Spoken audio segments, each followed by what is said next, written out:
My fiancée, the Ice Queen CEO, the one they say is worth billions, ruthless in her methods, the undisputed titan of the business world, had her pregnancy test results leaked at our engagement party. The room erupted. My father was halfway out of his chair, ready to flip the table, demanding to know whose bastard child she was carrying. In an instant, every eye in the place swiveled and locked onto me. The family's good-for-nothing, a playboy heir whose only talent was spending money. Their gazes were a cocktail of mockery, contempt, and morbid glee, but the dominant flavor was a smug satisfaction that screamed, "You finally got what was coming to you." I was stunned, but then a wave of pure elation washed over me. I pointed at my own nose and shouted, my voice ringing with righteous indignation. "What are you all looking at me for? She's pregnant, but it's not mine. This engagement is off." The words barely left my mouth before my phone buzzed with a text. It was from her. From Isabella.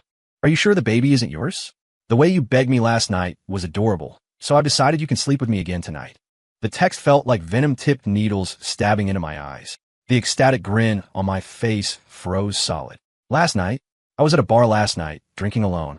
How could I have been with her? My mind was a chaotic mess, a whirlwind of fragmented images that refused to form a coherent picture. As I stood there, dazed, a cold hand slipped into the crook of my arm. It was Isabella Sterling. She stood beside me, her expression unreadable as she scanned the crowd. Her voice wasn't loud, but it cut through the murmurs and reached every ear. "The drama is over. The child is Leo's. The engagement stands." With 2 sentences, she signed my death warrant. My father looked like he was about to have a stroke, pointing a trembling finger at me. "You worthless son." The Sterling family patriarch, however, remained as immovable as a mountain. He shot Isabella a long, meaningful look, then said nothing more. The sheer force of Isabella's presence was suffocating. I tried to wrench my arm free. "Let go of me. What the hell are you talking about?" She ignored me, simply flicking her eyes toward the bodyguards behind her. 2 men built like brick walls immediately moved in, flanking me. I was like a rabbit in a hawk's talons, completely powerless. "Isabella, you're insane. What are you doing?" I was forcibly dragged out of the ballroom and shoved into the back of a black Rolls-Royce. The door clicked shut, sealing off the world outside. "Give me my phone." I lunged for it. She simply raised a hand.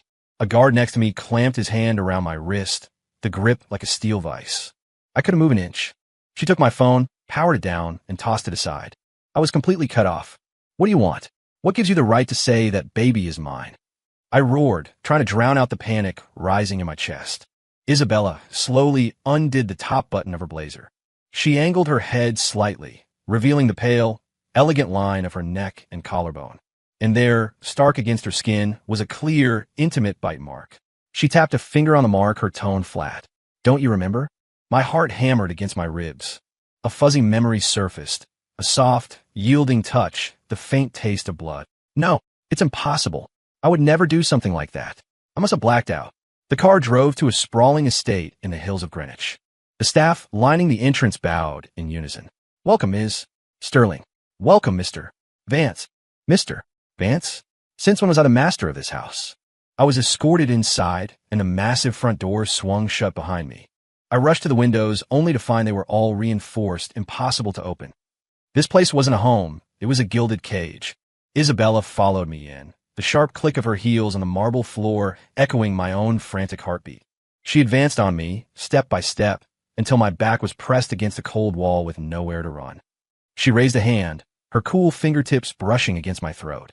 "Don't waste your energy," she whispered, her voice soft but heavy with an authority I couldn't defy. "From now on, everything about you belongs to me." The hair on my arms stood on end. This woman wasn't a person. She was a devil. That night, I lay in the unfamiliar bed, sleep a distant stranger. The door creaked open. Isabella entered, clad in a silk robe, her silhouette outlined by the moonlight. She placed a document on my nightstand. I glanced at it. The title read, "A Gentleman's Guide to Health During Preconception. For the sake of our child, take care of your body." With that, she turned and left, leaving me alone in the darkness to drown in humiliation and confusion. The next morning, Isabella was already at the office when I woke up. A lavish breakfast was spread on the dining table, and a butler in a tuxedo addressed me respectfully. "Mr. Vance, your breakfast is served." I didn't move. "Where are my credit cards?" I asked. The butler's expression didn't change. "Ms. Sterling has instructed that all of your cards be temporarily frozen. My stomach dropped. She's putting me under house arrest. Ms. Sterling has provided a supplementary card for you. It's on your nightstand, the butler added. It has no spending limit. I let out a cold, bitter laugh. Trying to buy me off with money? She seriously underestimated Leo Vance.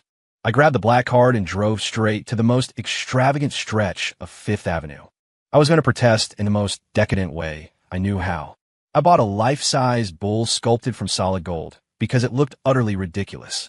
I bought 100 identical antique vases and had them lined up in the living room, a direct challenge to anyone with a fear of clutter. I even bought out an entire small art gallery, purchasing every single painting and having them all shipped to the estate. In one afternoon, I spent a 9-figure sum. I wanted to make one thing crystal clear. Leo Vance was a useless piece of trash who only knew how to burn through cash. If she married me, she could look forward to bankruptcy. That evening, I sat in the living room, surrounded by a mountain of luxury goods, waiting for Isabella to come home and explode. She returned, her gaze sweeping calmly over the chaotic scene. No anger, no questions. She walked over to the golden bull and tapped it with her knuckle. Good taste, she said coolly. If you like it, buy more. Use my primary card. That one truly has no limit. The air went out of my lungs. My grand rebellion was nothing more than a child's tantrum in her eyes. A crushing sense of defeat washed over me. Frustrated, I resorted to a more extreme tactic, a hunger strike. I refused to eat or drink, locking myself in my room. I thought she would worry, that she'd try to reason with me. Instead, she just called the house doctor. 2 bodyguards pinned me to the bed while the doctor expertly inserted and 4 into the back of my hand. Cold nutritional fluid trickled down the tube and into my veins. Isabella stood by the bed, looking down at me.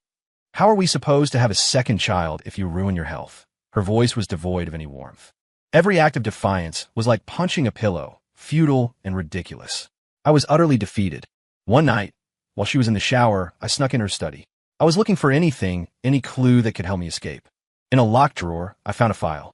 I pried it open, and the contents made my blood run cold. It was a dossier on me. Everything was in there. My kindergarten doodles, my failing grade reports from elementary school, the cringy love letters I wrote as a teenager, the business plans for every failed investment I'd ever made. It even detailed my peanut allergy and the location where I'd gotten drunk for the first time. She had been a shadow lurking in the corners of my life, watching my every move. I grabbed the file and stormed into the bathroom. She had just finished her shower, a towel wrapped around her body, her hair still dripping. Why did you investigate me? I threw the file at her feet, papers scattering across the wet floor. She picked up a detention slip I'd written in middle school, glanced at it, then met my eyes calmly. Is there a problem with getting to know my husband? Her brazen confidence made me laugh in disbelief. We have a business arrangement. What gives you the not anymore? She cut me off. From the day of the engagement party, you became mine. A few days later, she took me to a private party. Her friends were all titans of industry, influential players. The way they looked at me was filled with undisguised contempt. In their eyes, I was just a pretty boy, a kept man who had married his way to the top. A man holding a glass of whiskey walked over, clapping me on the shoulder with a lecherous grin. Leo, you're a lucky man, catching the eye of our Miss Sterling. You'd better be sure to service her well from now on. A wave of derisive laughter rippled through the group. My hands were shaking with rage. I was about to lash out when Isabella pulled me to her side, wrapping an arm around my waist in front of everyone. Her voice wasn't loud, but it silenced the entire room. He is my only weakness. Anyone who touches him answers to me. In that instant, all the laughter died. I looked at her cold, sharp profile, and a strange feeling stirred within me. It was humiliating, and yet, there was a bizarre flicker of vanity. Just when I thought I was doomed to be tormented by this she-devil for the rest of my life, a lifeline appeared. Isabella's cousin, Julian Thorne, came to the estate to see me. Julian was a senior VP at Sterling Industries, known in our circles as a perfect gentleman, mild-mannered and refined. The moment he entered, he dismissed all the staff. Leo, you've been through a lot, he said with a sigh, his face a mask of sympathy. I watched him warily. What are you doing here? I just can't bear to see you treated like this by Isabella, Julian said, his eyes radiating sincerity. She's been ruthless since she was a child. She'd do anything to secure her position at Sterling Industries. You're just a pawn for her to consolidate power, a tragic sacrifice. His words struck every one of my sore spots. The baby she's carrying isn't even yours, Julian lowered his voice. Shortly before the engagement party, she sent a business partner she was very close with to a remote post in Africa. If you count the weeks, it lines up perfectly. My heart leaped into my throat. Are you telling the truth? I have no reason to lie to you. Julian pulled a business card from his pocket and handed it to me. This is my private number. If you want to get out of here, I can help you. He leaned in closer, his voice a whisper only I could hear. I can get you a sample of her DNA. Help you run a paternity test. Once you prove the child isn't yours, you'll be free. Free.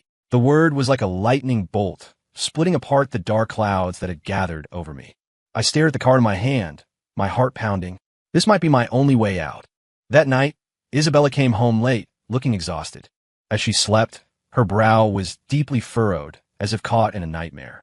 She turned over, mumbling something incoherent. I leaned in to listen. Leo, don't go. Her voice was laced with a vulnerability and a pleading I had never heard before, nothing like the powerful, cold queen she was during the day. I froze. It was the first time I had ever seen her with her armor down. She wasn't so hateful like this.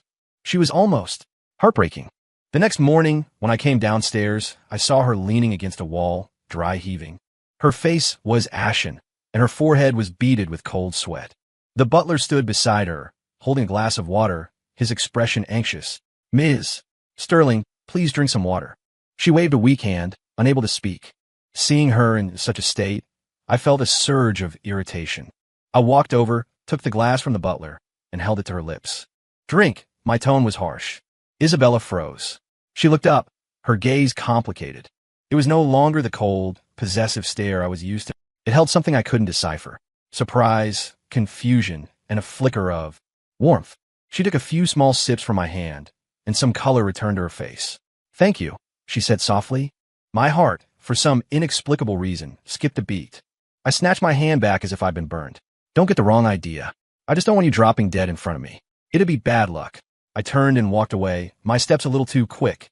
Back in my room, I ran my hands through my hair in frustration. Julian's words and the image of Isabella's vulnerability were at war in my head. Was she really just using me? And Julian, could he really be trusted? For the first time, my own judgment felt shaky. I decided to test her. That evening, I deliberately opened a bottle of wine and got myself half drunk. When Isabella came home, I was sprawled on the sofa, my eyes glazed over. She frowned and came over to help me up. I seized the opportunity, grabbing her hand and pulling her into my arms. Her body went rigid. I mimicked the tone of her text message, breathing into her ear. The way you begged me last night was also very adorable. The air went still. In the next second, the world spun. I was flipped onto my back, pinned to the sofa with her on top of me.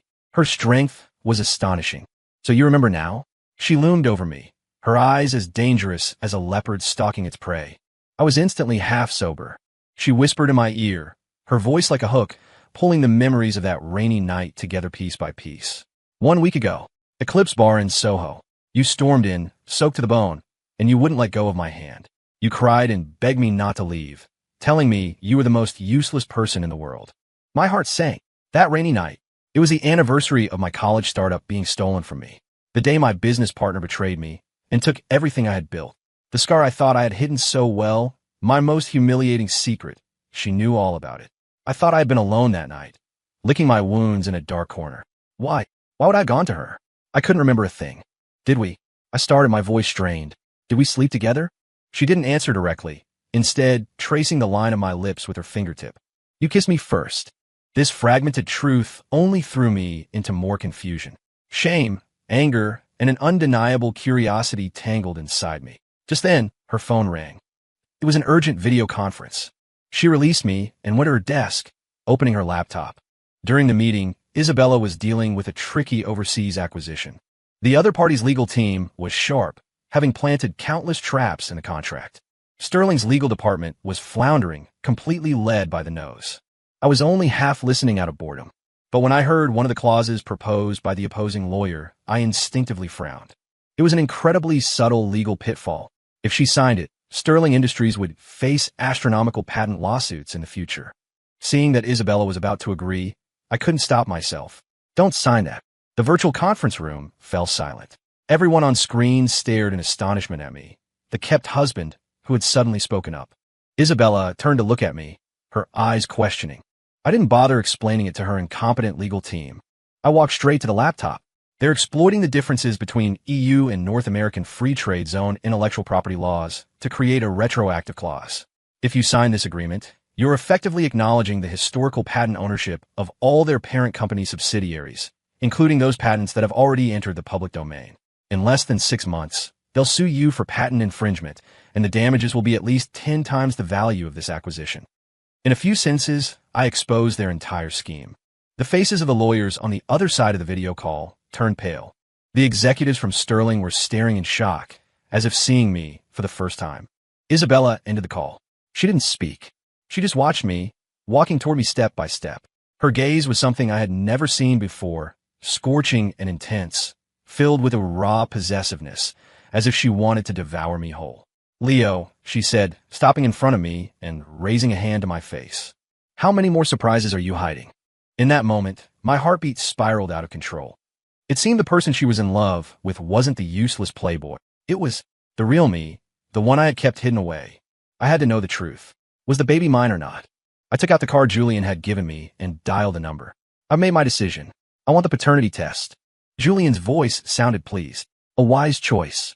You'll need to get a DNA sample from her. Hair with the follicle still attached is best."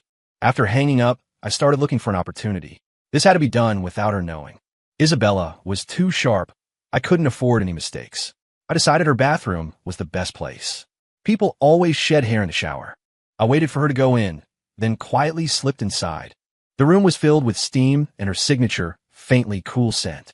My heart was pounding like a drum as I searched nervously around the vanity and the shower drain. Just as I was about to pocket a long strand of hair, the bathroom door swung open. Isabella stood there, wrapped in a towel, her wet hair plastered to her cheeks. "What are you looking for?" I nearly jumped out of my skin, dropping what I was holding. I was just getting a razor," I stammered, my mind racing for an excuse. She raised an eyebrow, a playful glint in her eyes. So impatient, she walked toward me, water droplets tracing paths down her skin. I backed away until I hit the cold wall. "Since when are you allowed to touch my things?" Her breath was hot and moist against my face. I felt like I couldn't breathe. That night was a failure. A few days later, I finally found another chance. Early in the morning, I pretended to be asleep. The moment she left the room, I shot out of bed. I rushed to her pillow and searched carefully. Finally, tucked into a seam, I found several strands of hair with white follicles. I carefully wrapped them in a tissue and hid them in my pocket. My heart hammered against my ribs like I was a common thief. Following Julian's instructions, I placed the sample in a hidden trash can behind the estate. His contact would pick it up. After it was done, I felt completely drained. The wait for the results was agonizing. Every second stretched into an eternity. I was starting to feel afraid. What if the results came back and the baby really was mine? What would I do? Accept it? Admit that this woman had complete control over me? But if the child wasn't mine? The thought left an empty feeling in my stomach. These past few days, Isabella had been growing kinder to me. She no longer spoke in that icy tone and had even started trying to cook. Her dishes were always either too salty or burnt to a crisp, completely inedible. But watching her, dressed in her expensive power suits, awkwardly battling pots and pans in the kitchen, nearly setting her hair on fire, I felt a strange, protective urge for the first time. I walked over and took the spatula from her hand. "Move. I'll do it." She just stared at me, a smudge of soot on her cheek. She looked a little silly, but also kind of cute. I actually thought that if the baby really was mine, maybe it wouldn't be so hard to accept. The thought terrified me. I had to be losing my mind. The report was ready. Julian handed me a sealed envelope. "See for yourself." His expression was grim. My hand was shaking so badly it took me several tries to tear it open. I flipped straight to the last page.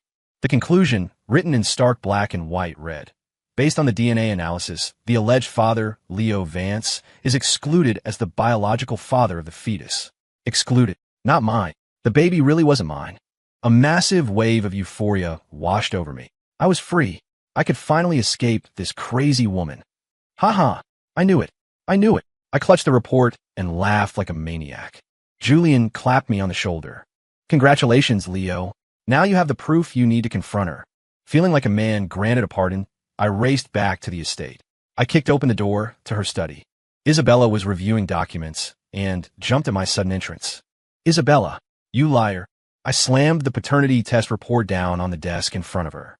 "Open your damn eyes and read it." The baby isn't mine. How long were you going to keep lying to me? I was braced for her shock, her anger, even a hysterical breakdown.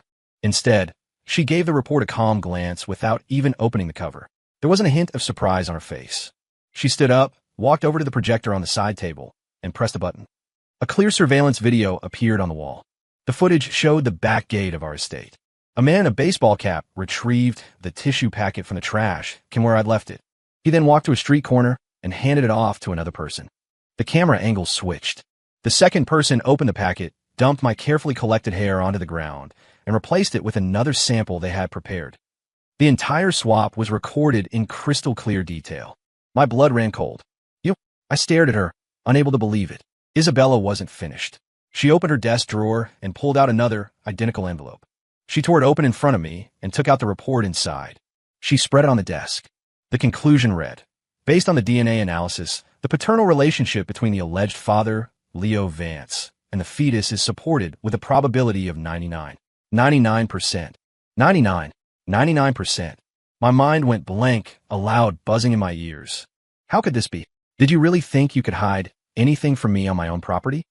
Her voice was calm, but it felt like an ice pick driving straight into my heart. From the moment you contacted Julian, my people, and his were watching you. I was dumbstruck. I was a self-important clown, and she had been monitoring my every move. It was a 1-second fall from heaven to hell. Not only had I failed to escape, but I had also become a pawn for Julian to use against her. Julian's goal was to use this fake report to force me into having an abortion and to make you leave me, she explained. Then, he could swoop in as the protector to comfort me and take advantage of the situation. Leo, you're smart, but you trusted the wrong person. She walked over to me and pulled my stiff, shocked body into her arms. Her embrace was tight, as if she wanted to merge me into her very bones. From now on, you're only allowed to trust me. Her voice was a hypnotic whisper in my ear. I had lost all will to fight, left with nothing but the crushing helplessness of being completely outmaneuvered and a strange, twisted sense of security from her protection. I broke. All my plans, all my hopes had turned to dust in an instant. I had been a fool, played by both her and Julian. Why? I pushed her away, my eyes bloodshot. You knew everything from the beginning. Why did you just watch me perform like a clown? Was it fun for you? Isabella looked at me, her eyes filled with a complex emotion I had never seen before. There was pain, guilt, and a deep, hidden love. Because I wanted you to see for yourself who truly cares about you. She finally dropped the pretense. She told me that the pregnancy test at the engagement party was no accident. It was all orchestrated by Julian. He had bribed one of the Sterling's house staff to accidentally drop the report in front of a reporter. His goal was to ruin her reputation and make the Sterling family a laughingstock. As for that night, she paused, her voice softening. Do you really not remember any of it? She walked toward me, cupping my face in her hands, forcing me to meet her gaze. That rainy night was the 3rd anniversary of your first company, the one you founded in college, being stolen from you by the brother you trusted most. It was the first time you showed the world your genius, and you were wounded so badly you almost didn't recover. After that, you started hiding behind this playboy facade. Everyone thought you were a lost cause, but I knew you were waiting for another chance, and terrified of another betrayal. Her words were a sharp knife, slicing open my most shameful past and exposing the raw, bleeding wound to the air. I trembled, speechless. I had never told anyone about that, not even my own parents. How did she know? I've been watching you for a long time, Leo. From the time you won the International Mathematical Olympiad at 16, to the first profitable app you built with your allowance at 18, to that devastating failure at 20. I know about every one of your successes, every one of your struggles. That night, I went to that bar specifically to wait for you. I knew you went there to get drunk on that day, every year. You were completely wasted. You treated me like a confessional, crying like a child, telling me all about your pain and your refusal to give up. You begged me not to go, not to leave you alone. Her words broke the dam in my memory. Fragments of that rainy night began to sharpen in my mind. The burn of alcohol, the cold rain outside the window, and the warmth of her embrace. We did sleep together. Her voice cut through my thoughts. It was after you sobered up. You looked at me. Your eyes were perfectly clear. You made the first move. But the next morning, when you woke up, you were overwhelmed with pain and shame, so you chose to run. You pretended you didn't remember anything, left in a hurry, and even left money for me on the nightstand. Her eyes turned to ice. What did you take me for? I felt like I'd been struck by lightning, staggering back a step. I remembered. I remembered everything. I was the one who had kissed her, the one who had initiated it. And I was the one who, out of cowardice and fear, had insulted her with money and fled the scene. You are not a failure, Leo. She looked at me, her every word resonating with conviction. You are the most brilliant person I have ever met. I will not allow you to hide behind a mask and debase yourself any longer. She knew all my secrets, my deepest scars, and yet she still chose to bind me to her side in this obsessive, controlling way. In that moment, my defenses completely crumbled. Years of pretense, years of frustration, years of pain and bitterness, all erupted in a flood of hot tears. I felt like a lost child who had finally found his way home. I threw myself into her arms and sobbed. She said nothing, just held me tightly, gently patting my back. I cried for a long, long time, until I was utterly spent. I lifted my swollen eyes to look at her, and for the first time, asked her seriously, why me? She leaned down and kissed the tears from my face. Because I was the only one who saw the real, shining you, hiding beneath the mask. Julian's scheme was exposed, but he wasn't done. When one plan failed, he devised another. He anonymously leaked this scandal to the media. Isabella Sterling had used a pregnancy and underhanded tactics to trap her fiancé in a dynastic marriage. In an instant, Sterling Industries was at the center of a firestorm. Headlines like Corporate Queen's ruthless power grab and the dirty deal behind a high society merger were everywhere. The company's stock plummeted, losing billions in a single day. Julian seized the opportunity, rallying several old guard members of the board, citing the heir's improper conduct and severe damage to the company's reputation. He demanded an emergency board meeting to oust Isabella as CEO. Besieged from all sides and suffering from severe morning sickness, Isabella's health gave out. She collapsed during a senior management meeting and was rushed to the hospital. I stood outside her hospital room, watching her pale, exhausted face, and my heart felt like it was being torn apart. This was all my fault. If it weren't for my cowardice and denial, Julian would never have had so many opportunities to exploit. I couldn't hide anymore. I took out my phone and called my father. Dad, I need to access the private fund under my name. There was a long silence on the other end. Took you long enough, kid, he finally said. For years, I had cultivated the image of a spendthrift, a total degenerate. But only my father knew that most of the money I'd wasted had been funneled into a secret offshore investment vehicle, creating a massive private equity fund. She's your wife. You protect her. My father's voice held a note of pride he rarely showed. The next day, at the emergency board meeting for Sterling Industries, the room was thick with tension, filled with the company's directors and senior stakeholders. Julian sat at the head of the table, looking triumphant, as if victory was already his. Isabella is unwell, so I will be chairing today's meeting. We will now vote on the proposal to remove her from the position of CEO. The moment he finished speaking, the doors to the conference room swung open. I walked in, dressed in a sharply tailored suit. All eyes turned to me. I saw surprise, contempt, but mostly the anticipation of watching a train wreck. To them, I was the useless husband, here to make a scene. Julian didn't even try to hide his disdain. Leo, what are you doing here? This is no place for you. Get out. I ignored him and walked straight to Isabella's empty chair, sitting down. I tossed a file onto the table. Today, I am attending this meeting in a dual capacity, as a representative of Vance Holdings and as Isabella Sterling's legal husband. My gaze swept across the room cold and hard. Who was it that wanted to fire my wife? Julian sneered. On the grounds that her chaotic personal life has caused the company enormous financial losses. Is that so? I opened my laptop and connected it to the projector. Before you accuse others of having a chaotic personal life, perhaps you should take a look at this. A video appeared on the screen. It was Julian in a hotel room with a C-list actress. The footage was graphic, leaving nothing to the imagination. A collective gasp went through the room. The color drained from Julian's face. This is slander. Patience. There's more. I brought up the second piece of evidence.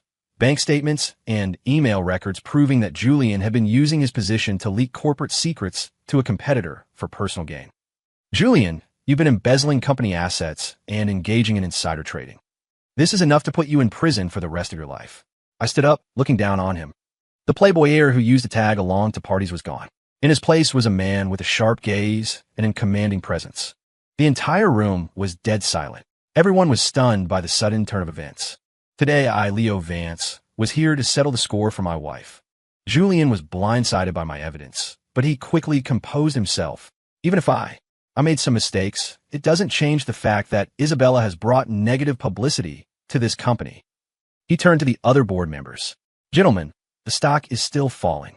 If this continues, all of our investments are at risk. The directors he had on his payroll immediately chimed in. He's right. We must remove Isabella and appoint a new leader to stabilize the situation. I agree. Isabella has to go. A smug grin returned to Julian's face. He thought he still had a chance to win. I looked at him like he was a pathetic clown. Who says the stock will keep falling? I announced to the entire room. Effective immediately, Vance Holdings will be injecting unlimited capital into Sterling Industries. Furthermore, we will be executing a complete buyout of all publicly traded shares to show our unwavering support for CEO Isabella Sterling. The announcement sent a shockwave through the room. Julian's smile froze on his face. Impossible.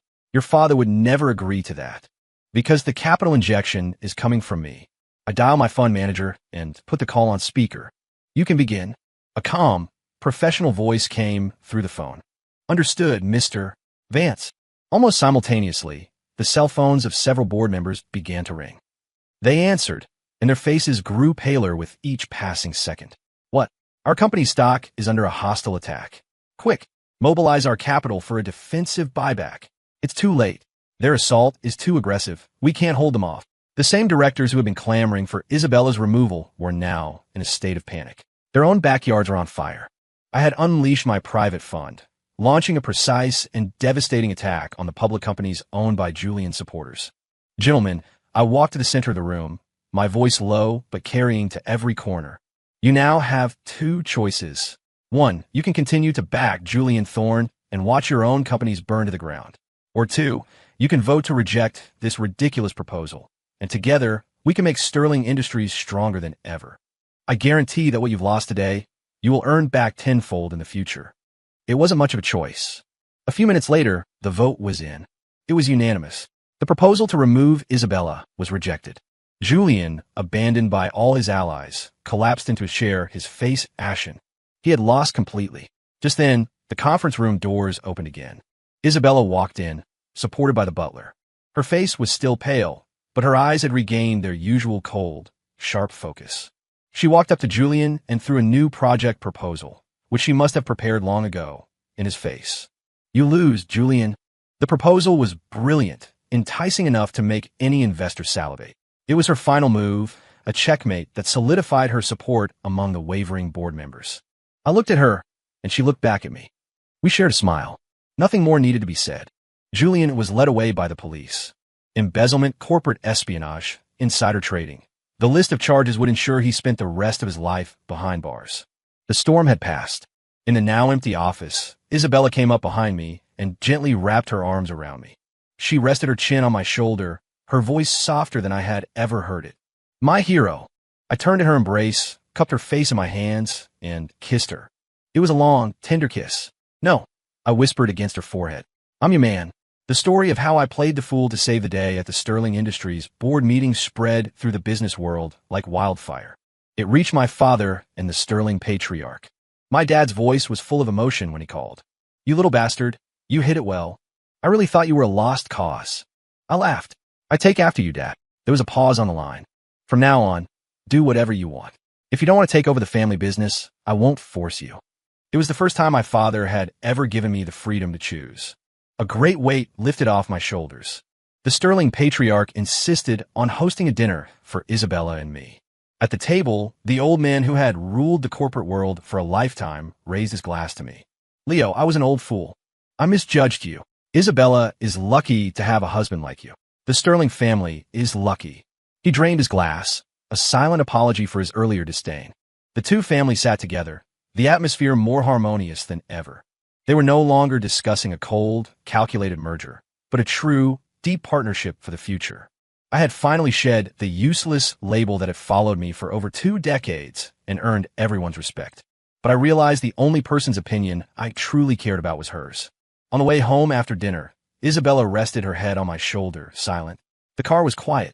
I thought she had fallen asleep and tried to shift so she could be more comfortable. Don't move, she said suddenly. I froze.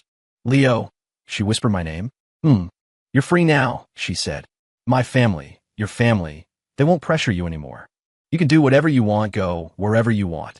My heart clenched. I knew what she was implying. I turned my head to look at her.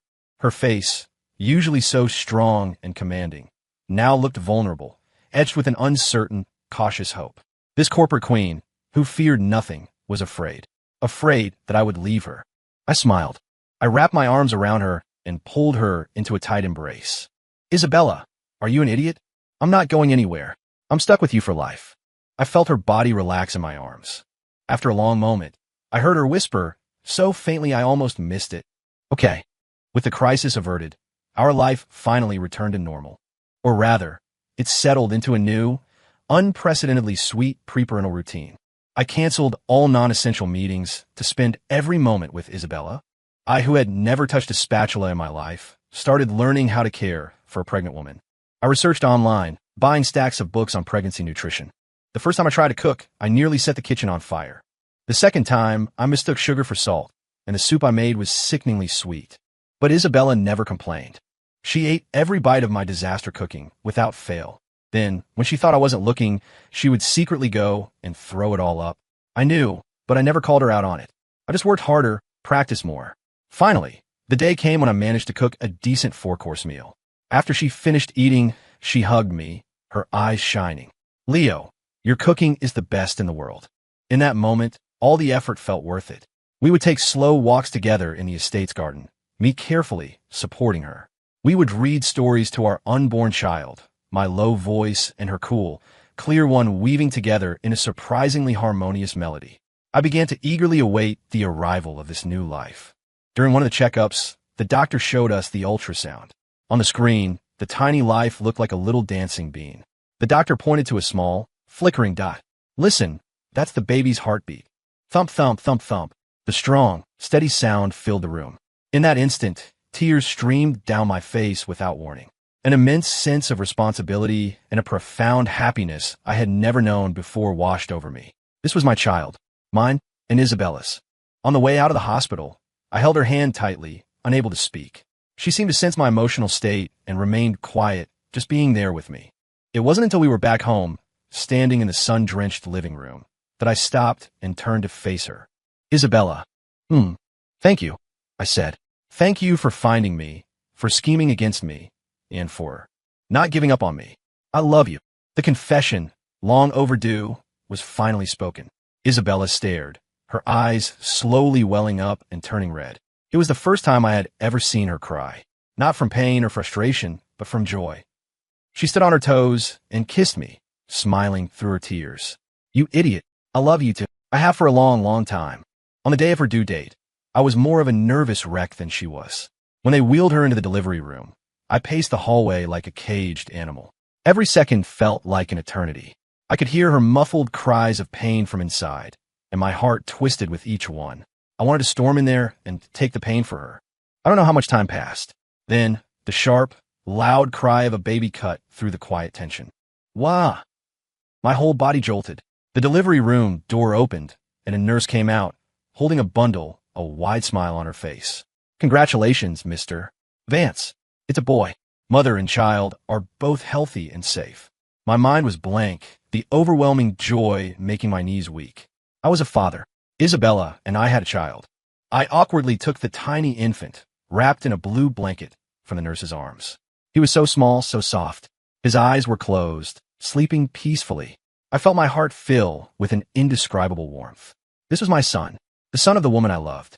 Isabella was wheeled out a little later, changed into a clean hospital gown, propped up against some pillows. She watched me fumbling with the baby, a look of unprecedented gentleness and amusement in her eyes. She held out her hand. Bring him here, let me see. I carefully walked over and placed the baby beside her. She reached out a finger and gently stroked our son's soft cheek. We should give him a name, she said softly. I thought for a moment, looking at the clear sky outside the window and the sleeping child in our arms. Let's call him Asher, I said gently. It means happiness, a blessing. May he live a life of peace and joy. And to commemorate the peace we fought so hard to find. Asher Vance. Isabella whispered the name, the smile in her eyes deepening. It's a beautiful name. She looked up at me, Those eyes that were once so cold and sharp now filled to the brim with love and contentment. My Mr. Vance, you didn't just ruin all of my plans. You became the sweetest accident of my life. I leaned down and placed a reverent kiss on her forehead. Right back at you, Ms. Sterling. Years later, Julian Thorne was sentenced to life in prison, receiving the justice he deserved. I didn't return to Vance Holdings. Instead, I stayed at Sterling Industries, and together, Isabella and I built our business empire to new heights. The rumor in the corporate world was that Leo Vance, the former playboy, was now an even more formidable force than his wife. On a sunny afternoon, I was playing on the lawn with a toddler-aged Asher.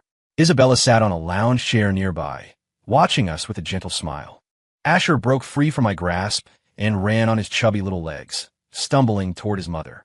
Mama, up! Isabella opened her arms and swept him up into a hug. She looked up at me and smiled. In the sunlight, the Ice Queen had long since melted away, leaving only endless warmth. She held out her free hand to me. Come here, let me hug both of my boys. I walked over and wrapped them both in a tight embrace. Once, I thought freedom was what I wanted most. Now I understand.